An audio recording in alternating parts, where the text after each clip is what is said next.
Alger, 5 juillet 1962. Une journée de liesse.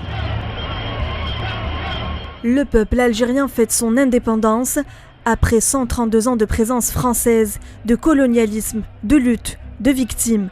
Un nouveau pays est en train de naître, ou plutôt de renaître, l'Algérie. Des drapeaux flambant neufs, le vert, blanc et rouge est partout.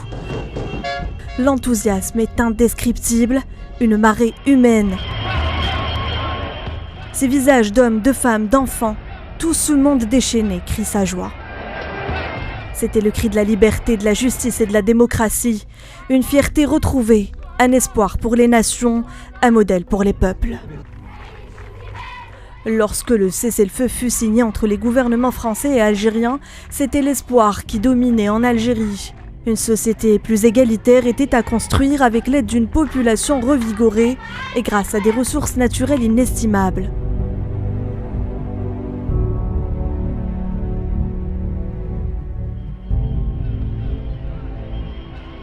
Au lendemain de l'indépendance, Alger est le centre du bouillonnement intellectuel des contestations. La rue a très vite déchanté, les dirigeants se succèdent. Ils vont tenter d'asseoir la légitimité de l'État, de bâtir une économie et de répondre aux aspirations d'une population de plus en plus nombreuse. De la présidence d'Ahmed Ben Bella en 62 à l'arrivée au pouvoir d'Abdelaziz Bouteflika en 99, ils éprouvent beaucoup de difficultés à atteindre cet objectif. L'Algérie reste confrontée non seulement à des problèmes économiques, sociaux et politiques, mais aussi et surtout à des questions touchant à son identité.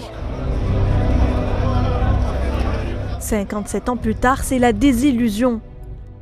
Chômage, corruption, pauvreté. Le système semble bloqué pour bon nombre de jeunes et le mythe d'une Algérie combattante est usé.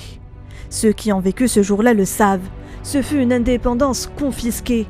Ils le disent, la guerre d'Algérie a été déclenchée par des intellectuels, menée par des braves, mais a fini dans les mains de lâches.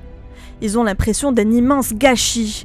Le peuple découragé sombre dans un sommeil profond presque comateux, désintéressé, désespéré. Les jeunes vont jusqu'à risquer leur vie à la recherche d'un avenir meilleur, loin de leur pays.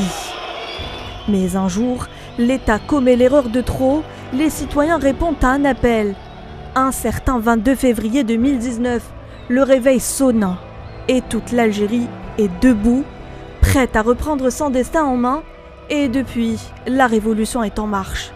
Les plus âgés diront alors avec émotion, c'est comme le jour de l'indépendance. Aujourd'hui, la rue a repris ses droits.